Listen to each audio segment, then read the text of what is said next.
Chapter 5. Mr. Stone. When the school day finished, Paul and I hid behind some bushes and watched the school gate.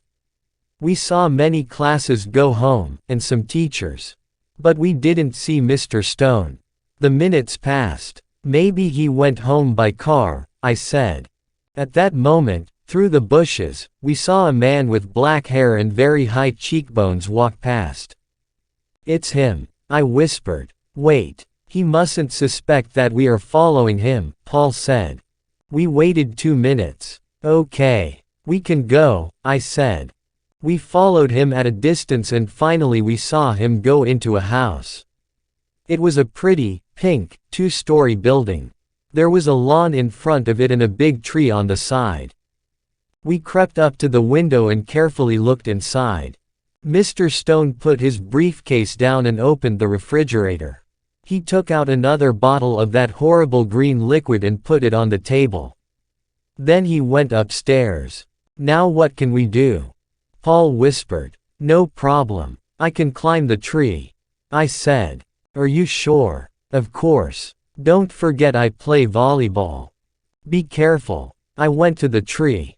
It wasn't very high and it was easy to climb. From my position I could see his room. Mr. Stone was there. "What's happening?" whispered Paul. "He's sitting in front of a mirror," I said softly. "His hands are on his head." "Oh no." What? asked Paul. The teacher was totally bald, and his head was covered with disgusting, brown warts. I felt sick. Suddenly I noticed my reflection in Mr. Stone's mirror and Mr. Stone noticed it, too. He brusquely turned around and stared at me. I was paralyzed with fear. My mouth fell open. I was expecting the worst. Instead, Mr. Stone didn't look angry. He actually seemed very sad. He opened the window. "You students think I'm weird. Come inside. I want to tell you something." Mr. Stone, I'm terribly sorry," I started to say. I was extremely embarrassed. "Don't worry. Since you're here, please come in." I climbed down the tree. Paul was very nervous.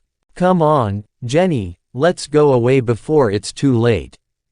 "No, Paul. I'm going in." But I went towards Mr. Stone's front door, so Paul followed. The teacher opened the door and made us sit down in his living room. "Do you want something to drink?" he asked. "No, nothing, thank you," I answered. What are those warts on your head?" asked Paul, ignoring the look I gave him. "These warts are the results of a throat tumor. You see, I started smoking as a teenager and I continued until the tumor. Chemotherapy made me lose all of my hair, and I developed these warts.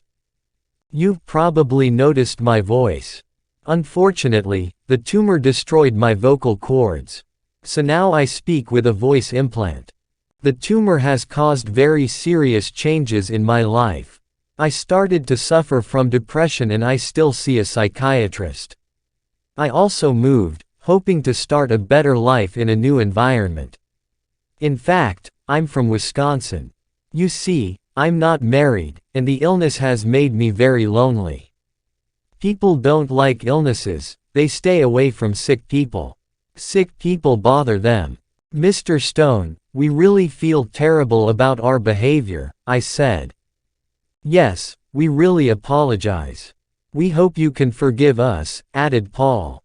"Don't worry. In a sense, I'm glad this happened. I haven't talked like this to anyone for a long time. You see, I want to be friends with my students. That's why I asked your class so many questions. But it's very hard for me to smile, or be cheerful. Try to understand, if I'm strict or unpleasant." I smiled at Mr. Stone. I was very moved. "We understand," I said softly. "May I ask you a question?" said Paul. "Paul," I exclaimed. "It's okay. Ask me anything you want," answered Mr. Stone. "What's that stuff you eat at lunch?" "Oh, did that scare you? The green liquid and the black pills are part of my treatment. They include protein and other nutritional substances. And why, excuse my curiosity, were your eyes amber-colored yesterday? Well, I tried some colored contact lenses. I wanted to do something different.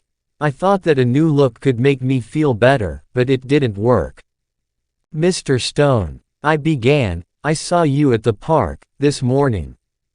Gee, I probably appeared very strange to you, with all those movements, he said. My doctor suggested early morning exercise, in fresh, clean air. You really have watched me these last few days, I must say. Paul and I looked at each other. We felt rude and very silly. We were ashamed for being so inconsiderate. Well, Mr. Stone, we don't know how to thank you for your hospitality and kindness, I said. We really don't deserve it. Our behavior.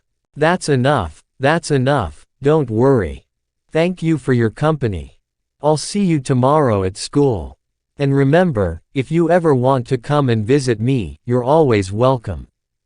Thank you very much. We'll come again, said Paul.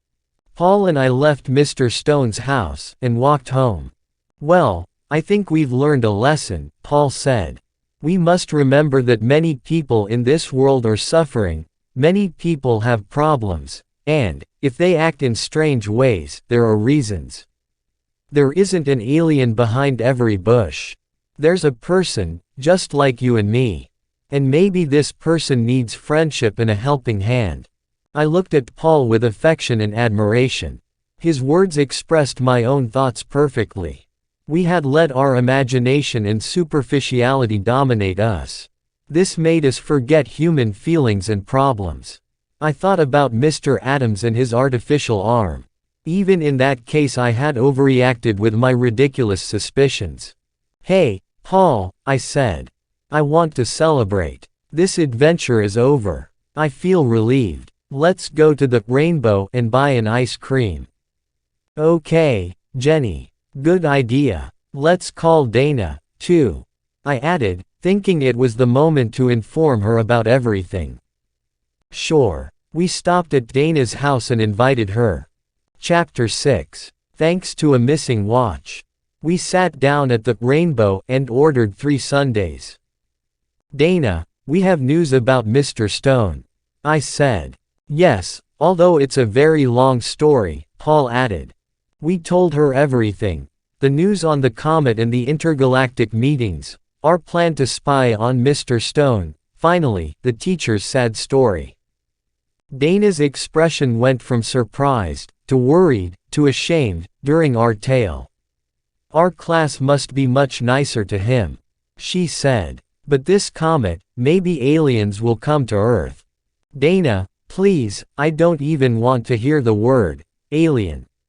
I exclaimed. Let's keep our eyes open for people in need, not for aliens. Paul added. Okay, sorry, said Dana. From the window of the ice cream parlor, I noticed that it was already dark. I looked at the time, my watch wasn't on my wrist.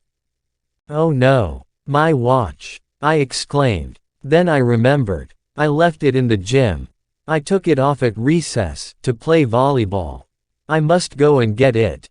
But, Jenny, I'm sure that the janitor will find it and put it in a safe place, said Paul. I don't trust him. That watch is so important to me. It was a gift from my grandfather.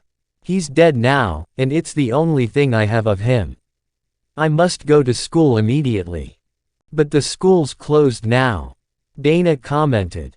No, not today. Mrs. Ching is at school all evening, because she's preparing some math tests. I know because I heard her talking to Miss Smith. Okay. Well, I'll see you tomorrow then. I have to go home and start my homework, Paul said. Me too, Dana added. We left the Rainbow and I went towards Jefferson High. The back door was open. I went in. Our gym is on the ground floor, but I didn't go there directly. Something stopped me. I felt a strange sensation. I didn't know what it was. Something wanted me to climb the stairs and go up to the classrooms. I felt afraid. The school was dark and silent. I shivered. Where am I going? Why am I climbing these stairs? I thought. My heart beat faster and faster. Something terrible was at the top of the stairs. I sensed it, but what? I desperately wanted to run away and return home, but I couldn't. The mysterious force inside me made me go on. On the third floor I heard a noise. Someone was moaning. As I passed by the janitor's closet, the sound became louder. Someone needed help. I opened the closet. It was Mrs. Ching. The old teacher was on a chair with her hands and feet tied. She was gagged and her eyes were open in terror. Mrs. Ching, I whispered. I took the cloth from her mouth. Help, she said. Someone is doing something wrong, and he, or she, is here now. The person is in disguise.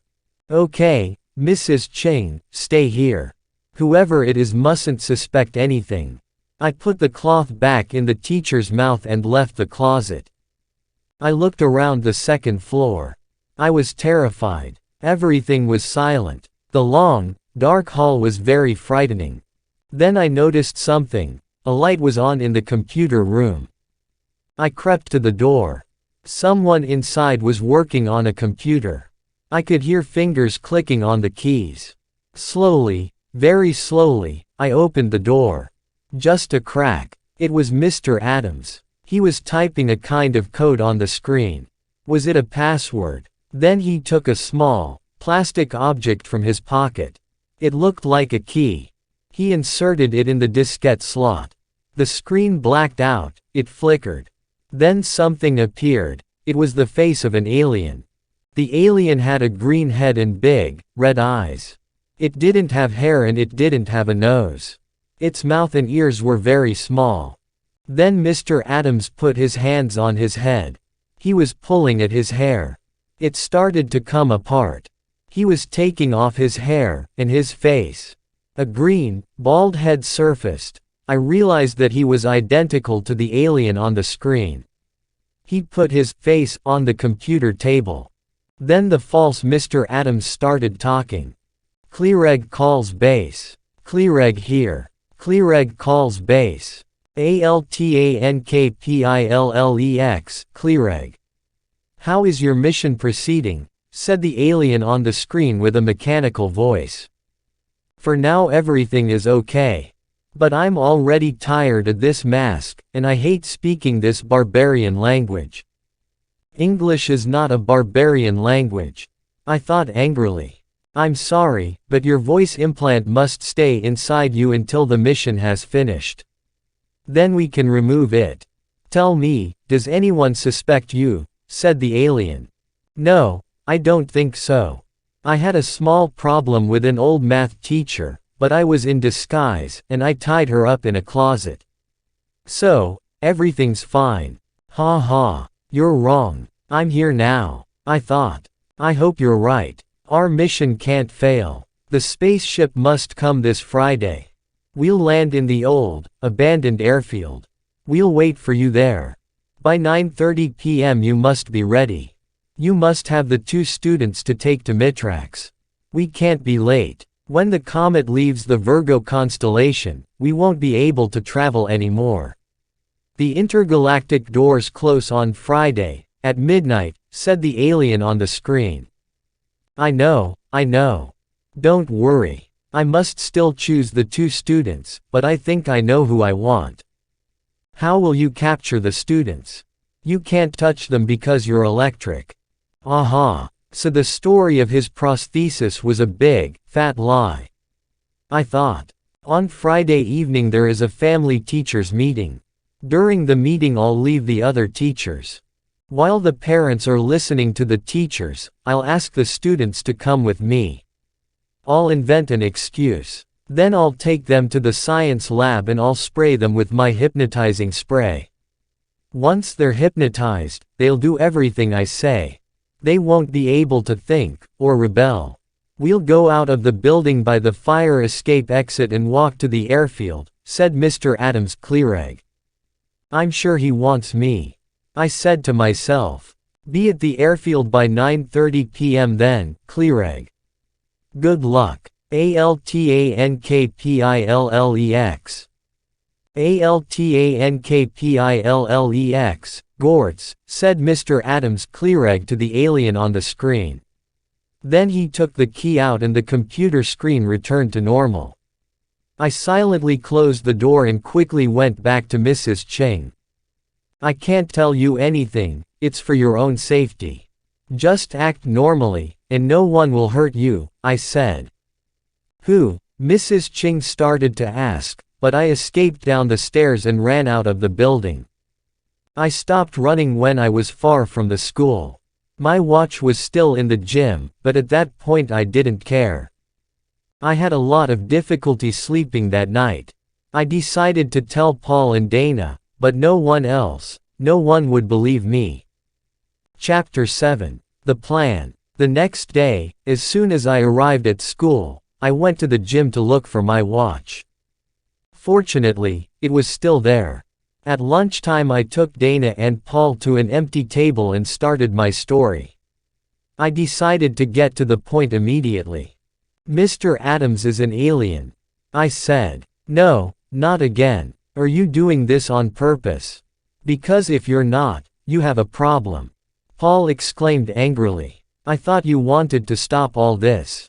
I thought you were ashamed of your behavior. First Mr. Stone, now Mr. Adams, he continued, while Dana raised her eyebrows incredulously and suppressed a smile. I know I seem crazy, I said, feeling tears in my eyes.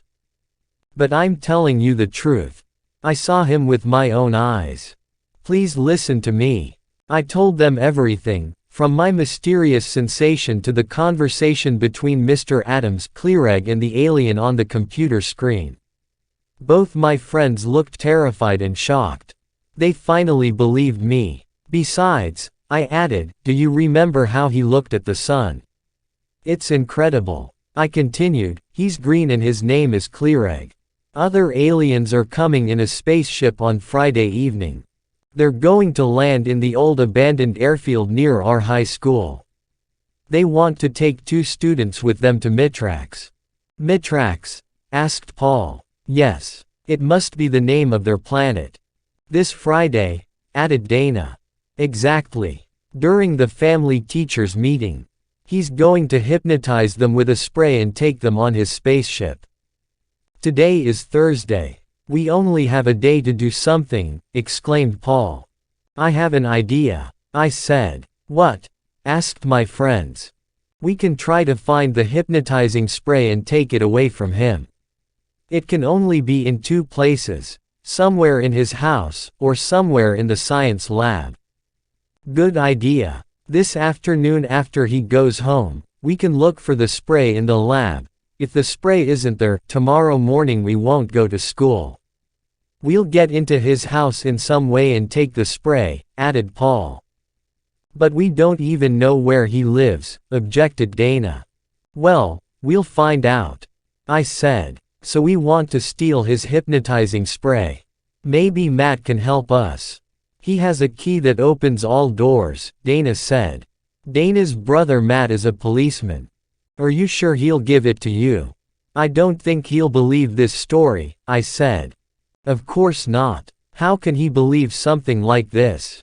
I obviously have to steal the key. I hope he doesn't notice. Stealing a passport out from the police is a big crime, Paul commented. Yes, but it's the only way to enter where we want. Don't worry. I'll be careful. Gee, Mr. Adams is so friendly and handsome. It's difficult to believe that he's a horrible, green alien. Well, this afternoon I'll get the key. Remember, don't say anything to anyone, I said. This is our secret. Okay. Don't worry. I hope everything will be okay, Paul said. We went to our afternoon classes. I couldn't wait for the day to finish. I was nervous and excited. Chapter 8. Paul's decision. I constantly thought of the day before.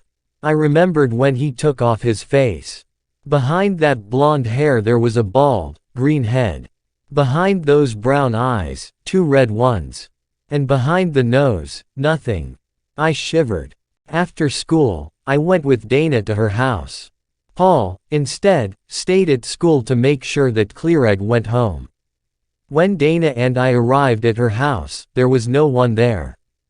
I hope Matt didn't take the key with him, said Dana. We went in. Dana went to her brother's room. I heard her open many drawers. I crossed my fingers. Here it is, Dana exclaimed. Oh, great. Now let's go back to school, I said. Wait, my mom will be back soon. I have to leave her a note. I'll tell her I'm at the library, Dana said. We went back to school. Paul was sitting on the steps. Has Clearegg left? I asked. Yes. We can go in, Paul answered. We went up to the science lab. When we arrived, we noticed that the door was open. Someone was whistling inside. Oh no, it's the janitor, Paul whispered. Let's hide in the bathroom, Dana suggested. It's already been cleaned, so he won't come in. We quickly entered the girls' bathroom and hid. After some time the janitor walked away. We heard him go down the stairs. Okay, now, Paul said. We entered the lab and looked around. We opened the chemical cabinet with Matt's passé part out and examined every container. There weren't any sprays or strange bottles. So we tried the refrigerator. What's this? I said. Inside the refrigerator there was a spray without a label. It was very difficult to open and it had a bizarre phosphorescence. Wow, it's probably Clearegg's hypnotizing spray. But how can we be sure? Paul asked. We have to be sure that it's the right one. An error could be fatal. I have an idea. I can try the spray on my dog, Fred. Fred hates taking baths and especially eating leftovers. I'll spray him. If he doesn't protest, we have the right spray, I said. Excellent. Please phone me after and tell me the results, Paul said. I want to know, too, Dana added. We carefully went out of the lab and left the building. When I arrived home, I prepared a big bath for Fred. Fred. Freddie, I called. The dog was in the garden. When he saw me with the big basin full of water, he barked and howled. He ran inside his dog house. Silly dog, I thought. I took the spray, went to the doghouse and sprayed Fred. Then I called him again and I pointed towards the water in the basin. What a surprise. Fred calmly came out of the doghouse and jumped into the water. After Fred's bath I went to the refrigerator and took out some leftovers. I put them in his dish and gave it to him. Food time, Fred, I said. Fred saw the leftovers and didn't protest. He started eating. It was incredible. I immediately phoned Dana and gave her the good news. Then I phoned Paul. Hi, Paul. It's me. We have the right spray. Fred has been completely hypnotized. Great. Listen, can you come to my house now? I need to talk to you. There was something strange in his voice. Paul, are you okay? I asked. Yes, I'm fine. I'll tell you everything when you arrive, okay? Please come. It's important. I took the bus and arrived at Paul's house. He was alone, as always. He was in his room with his cat, Apollo, in his arms. I want to go to Mitrax with Clearegg, Paul said. What? Yes, I want to go to Mitrax with Clearegg. Paul repeated. Are you kidding? You're crazy. No, I'm not crazy. Look at my life. My mother doesn't love me. She went away and never wants to see me. How do you think I feel? My father is always working. He doesn't care if I'm here or in Timbuktu. He only cares about his young, blonde secretaries. At school everyone thinks I'm strange. You're my only true friend in class. Jenny, I'm not happy here. Try to understand. This world isn't for me. I don't like my life. I want to test my destiny and see what happens to me. Honestly, I really don't think that Clearegg wants to hurt us students. How do you know? I asked angrily, shocked at what he was saying. He doesn't give me that impression. I'm sure the aliens just want to study us. I feel I can trust them. Also, you know I love space. I've always been interested in astronomy and alien life. This is a fantastic opportunity to see life on another planet, in another galaxy. This is my dream. This opportunity will never exist again. If aliens come to Earth at the next intergalactic meeting, they certainly won't come to our town again. Listening to Paul, I started to understand his point of view. But it was terrible to think that Paul didn't have anyone. No one really cared about him. I was very sad. Running away to another planet isn't the right solution to your problems, I said. But I've tried to talk to my father about my problems. I've tried many times. Nothing has changed. Listen, I want to go to Mitrax. I feel it's the right thing for me. Something inside is pushing me to go. Maybe going to Mitrax was the best thing for Paul, although I still couldn't believe it. If you're convinced, but I'll miss you, a lot. I'll never see you again, I said. Nothing is forever. You will see me again, I promise. Don't make promises you can't keep, I said, with tears in my eyes. Believe me, Jenny. Sooner or later, when the next intergalactic door opens, I'll return. And I'll have many new things to tell you. Listen, he continued, we must organize our plan for tomorrow evening. When Cleareg takes the 2 students to the science lab, he'll open the refrigerator but he won't find the spray. At that point he won't be able to do anything, because he can't touch us. If he touches us, he'll electrocute us, Paul explained. Then he won't be able to study us anymore. I interrupted. Exactly. So, when he sees that his mission has failed, the only thing he can do is go to the airfield and leave with his spaceship. He can't stay any longer because he can't miss his spaceship. And the spaceship can't wait for him. I won't come to the family teachers meeting, I'll wait for Mr. Adams at the airfield. I sadly looked at Paul. Good luck. I'll wait for you, I said. Paul picked up Apollo and gave him to me. I want you to keep him. Take care of him for me. He came closer to me. For the first time, we kissed. My heart pounded. Oh, Paul, thanks for Apollo. Thank you very much. I stroked the black cat and he purred. Chapter 9. Friday night. I went back home and passed by Dana's house to give her the passport. That night I didn't sleep. I thought about the next day, about Paul's decision, about Cleareg. Apollo mewed in the darkness. On Friday morning I got up early. I felt very tense. The day proceeded slowly. During the morning the principal came to remind us of the meeting. Don't forget that this evening there's the family teachers meeting. I hope to see all of you with your parents. Sure, I thought. And during the meeting one of your teachers will try to kidnap 2 students and take them to a mysterious planet. When the school day finished, I went to the Rainbow for some ice cream with Paul and Dana. Paul told Dana about his decision. She was obviously very surprised and disappointed. Those moments we passed together were very special. I will never forget that last afternoon with Paul. Our friendship seemed stronger than before. We felt more united because of our separation. Finally, after dinner, my parents and I walked to school. We sat down in the auditorium and the meeting started. At one point I saw Mr. Adams get up and go towards Dana's family. I saw him whisper something to Dana's parents and then to Dana. She got up from her chair and followed him. Together they walked towards Steven's family. Steve is another one of my classmates. I'm sure Cleareg chose him because Paul was absent.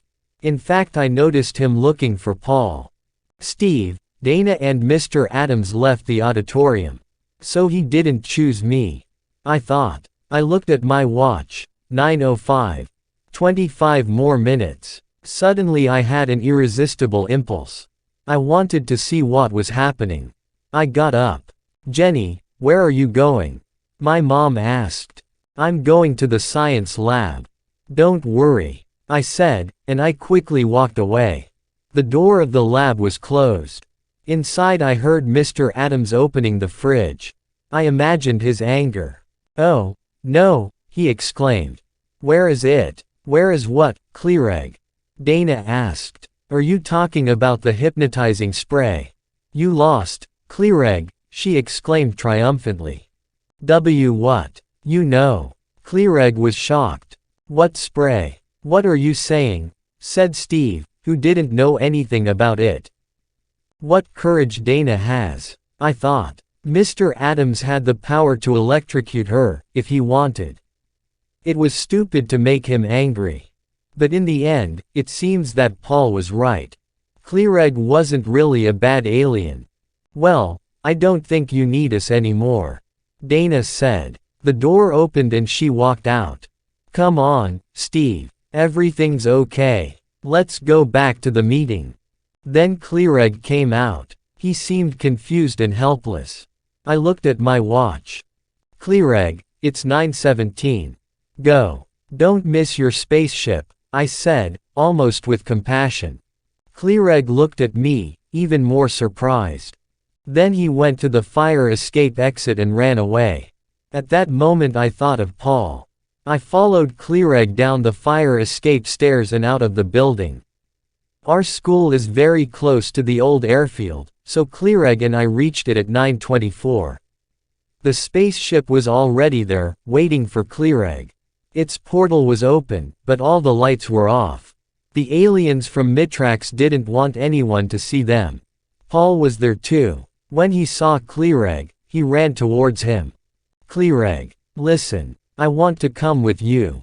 Take me with you. You can study me. I know you won't hurt me." Cleareg was literally shocked. "Come then, Paul. Hurry," he said, recovering from his amazement.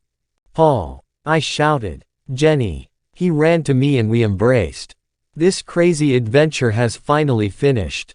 Fortunately everything ended well for everyone," Paul said. "Think about me sometimes," I said. "I'll always think of you. And remember, I'll be back." "Paul," Cleareg shouted. He was on the stairs of the spaceship. "The portal is closing. Have fun in Mitrax, you space lover," I said, laughing and crying at the same time. Paul went up the stairs and the portal closed behind him. The spaceship lights turned on and it silently went up into the dark night sky. I watched it disappear into the blackness. Then I hurried back to school. My parents were still at the meeting with everyone else.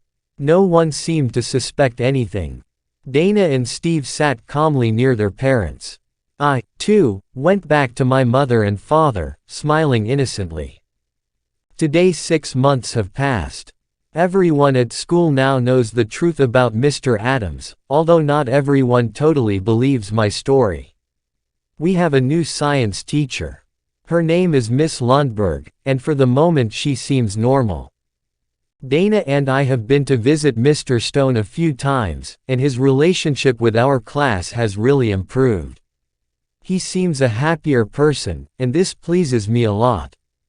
Steve is now Dana's boyfriend and they make a nice couple. I still have the hypnotizing spray. I keep it hidden, although sometimes I use it on Fred when he needs a bath. Apollo is now a member of our family. Fred is a little jealous of him, but they're usually friends. I told my parents the entire story. They seem to believe me, especially because no one can find Paul. In the beginning his father looked for him, but he soon stopped worrying. Sometimes Dana and I talk about Cleareg and our adventure. We remember Paul. On many evenings, alone in my garden, I look up at the sky and think about him. Good night, Paul, wherever you are.